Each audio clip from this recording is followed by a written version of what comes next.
Hey everybody, a very good morning. Hello and welcome back to our channel Info Island, and also welcoming you all to our daily current affairs video.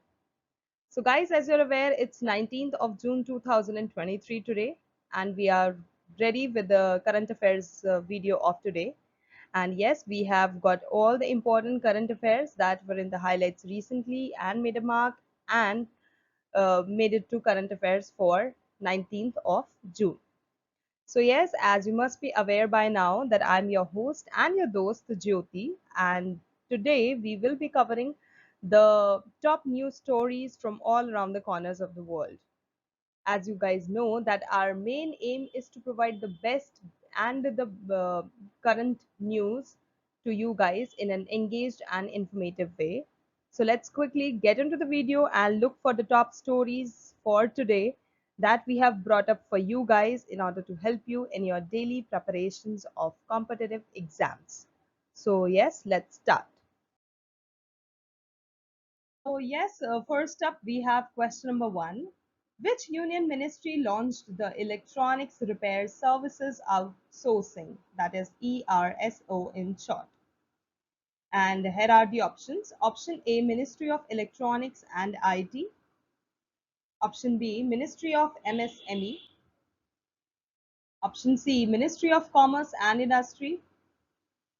Or is it the option D, that is Ministry of Science and Technology?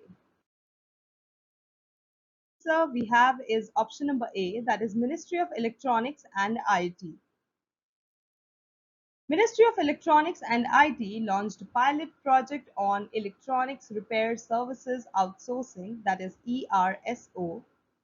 Revenue potential from outsourced repair likely to be $20 billion in next 5 years and also generate millions of jobs for the people. The pilot is being held in Bangalore as of now and will be run for a period of 3 months then. Up we have question number two. Trooping the color is a ceremony that is associated with which of the following country? And here are your options. Option number A, USA, that is United States of America. Option B, UK, that is United Kingdom. Option C, Australia, or is it the option D, Japan? So the correct answer is option B, that is UK, United Kingdom. Trooping the colour is a ceremony that is associated with the British monarch's birthday. This year's ceremony will mark King Charles' first birthday parade as the British monarch. Buckingham Palace announced that the king will ride on horseback in his upcoming birthday. On his upcoming birthday parade that is going to be held in London. It will mark the first time the British monarch has saddled up for the annual since the year 1986 event. Next up, we have question number three. Which of the following institution created an internal model to produce an export leading index, that is ELI in short, specifically for India? And your options are option A, SEBI, that is Securities and Exchange Board of India. Option B, that is RBI, that stands for Reserve Bank of India. Option C, that is Exim Bank, as in the Export Import Bank. Or is it the option D, that is DPIIT? So the correct answer we do have is here, Exim Bank, the option C, Exim Bank. Export Leading Index, that is ELI in short, predicts the growth of a country's exports by considering various external and internal factors on a quarterly basis. The Exim Bank has created an internal model to produce an export leading index, that is ELI, specifically for India, enabling the tracking and prediction of India's export trades on a quarterly basis. Next up, we have question number four. At what level the RBI's Monetary Policy Committee fixed the repo rate in its June 2023 bi-monthly meeting? And your options are option A 5.50%, option B 6%, option C 6.50%, or is it the option D, that is 7%? So the correct answer is option C, that is 6.50%.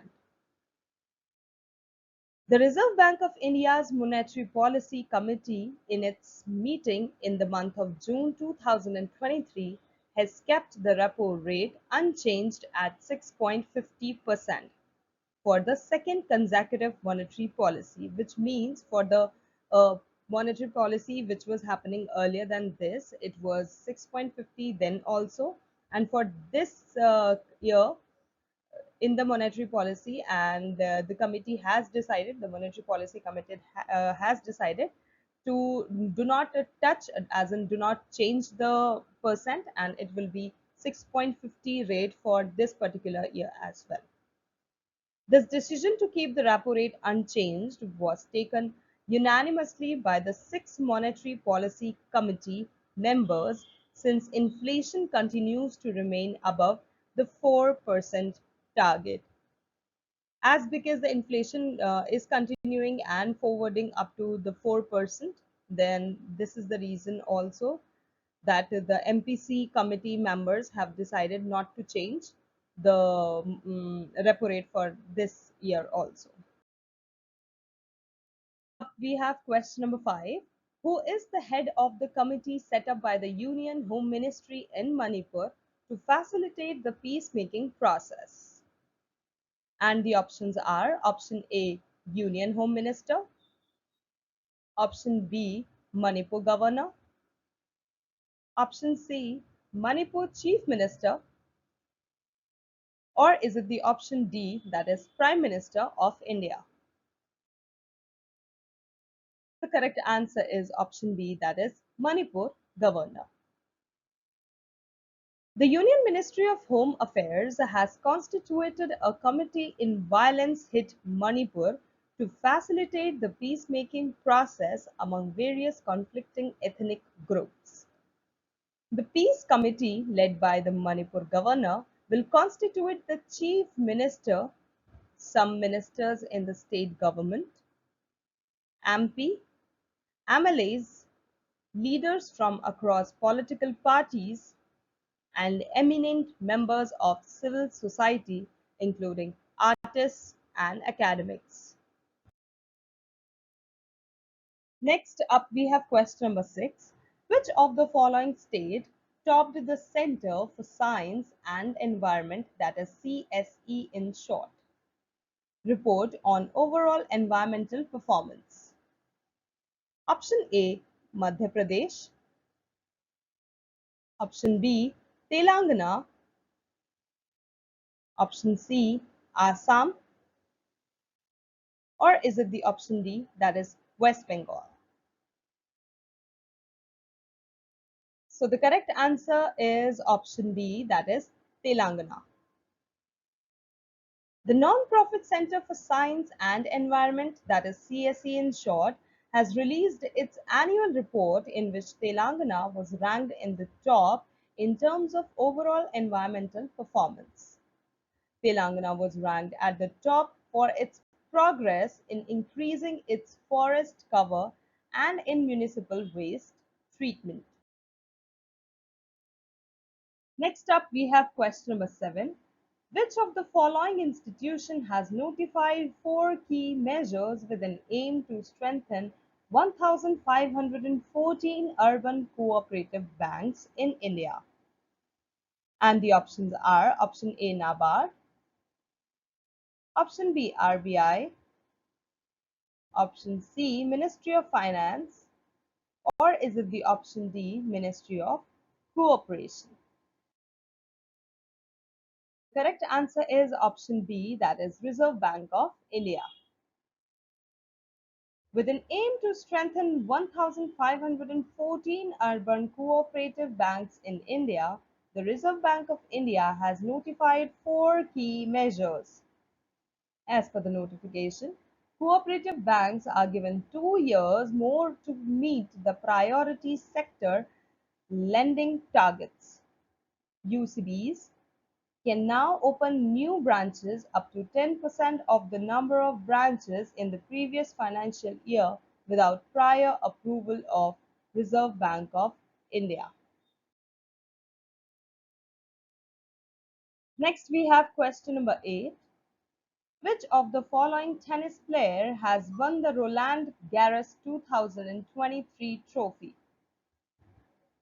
And the options are option A, Novak Djokovic, option B, Carlos Alcaraz, option C, Daniel Medvedev, or is it the option D, that is Casper Ruud?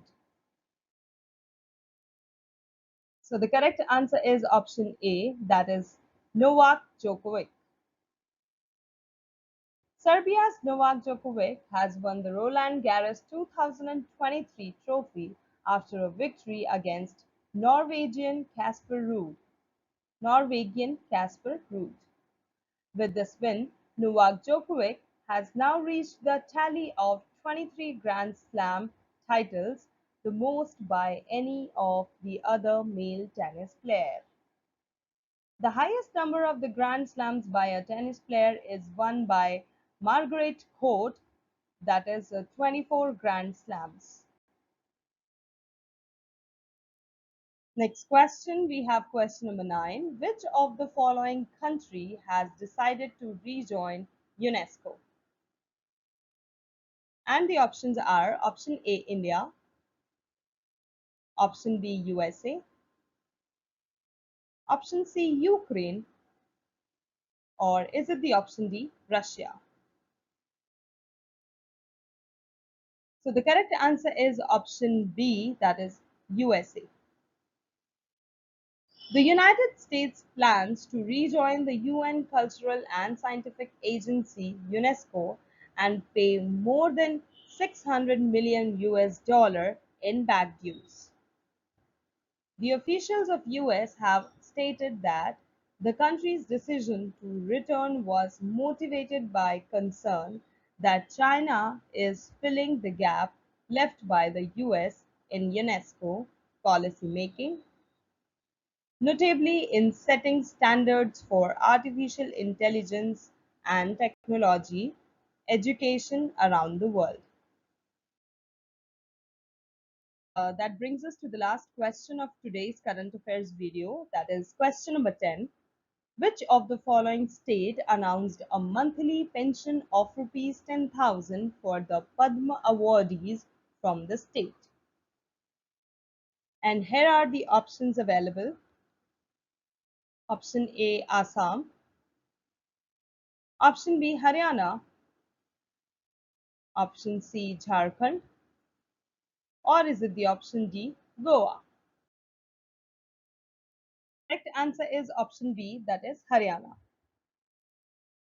Haryana Chief Minister Manohar Lal Khattar announced a monthly pension of rupees 10,000 for the Padma Shri, Padma Bhushan and Padma Vibhushan awardees of the state. The Chief Minister also announced free travel facility for them in Volvo buses of the Haryana roadways. So guys, here are some of the abbreviations that we shared, and we saw them in the recent questions that we have shared in today's current affairs video.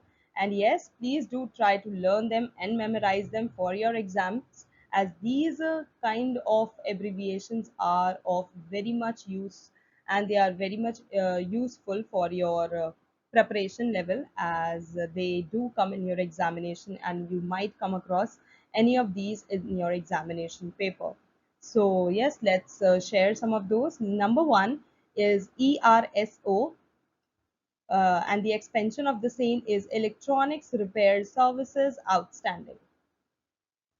Number two, we have MSME, that stands for Ministry of Micro, small and medium enterprises. Number 3, we have ELI, and the expansion of the same is Export Leading Index. Number 4 is MPC, and the full form is Monetary Policy Committee. Number 5 we have is a CSE, that stands for Center for Science and Environment. Number 6, SEBI, that stands for Securities and Exchange Board of India. Number 7 we have RBI, and the expansion of the same is Reserve Bank of India. Number 8, EXIM, that stands for Export Import. Number 9, DPIIT, that stands for Department for Promotion of Industry and Internal Trade. Number 10, NABARD, that stands for National Bank for Agriculture and Rural Development. Next we have number 11, that stands for number 11, that is UCBs, that stands for Urban Cooperative Banks. Next we have UNESCO, that stands for the United Nations Educational, Scientific and Cultural Organization. So guys, these are the important, very important, I must say, these are the important abbreviations along with their expansion, which might come in the examination, or some you may see some of the questions related to these terminologies. So if you will know the full form, it will become a bit easier for you to memorize and know about the terms, that what they stands for. So do try to learn them, as they will be very useful for you. Guys, that brings us to the end of today's current affairs video. Those were the very important 10 questions along with their answers and along with the abbreviations that we have shared related to the recent current affairs that were in the highlights recently, and made a mark to the current affairs of today. So guys, as I've told you earlier also, whether you're a student, a business person, a professional, or simply someone who is looking to stay informed, you are definitely going to find out the valuable information, insights, and the important things related to them and ideas in our daily current affairs video and this particular segment. So please stick with us, and thank you so much for watching for today's video. If you have any query, any suggestions, any updates related to our videos, then please do reach out to us by commenting in the comment section down below. Or if you have any news tips or stories that you would want us to cover in our videos, then surely try to comment them in the comment section, and we will definitely come to you with a video on the topic that you want us to prepare for. So that's it. If you found this video useful and informative, do not forget to like, share and subscribe to our channel Info Island, and also hit the bell icon given next to the subscribe button, so as you never miss any update and you never miss any video that we do post on our channel Info Island. That's it. Thank you so much for watching. Keep learning, keep sharing and keep supporting us, and watch the other current affairs video and other important GK videos and history videos available on our channel Info Island, as they are definitely going to help you guys in your competitive exams preparation. That's it. Thank you so much for watching. All the very best to all the candidates.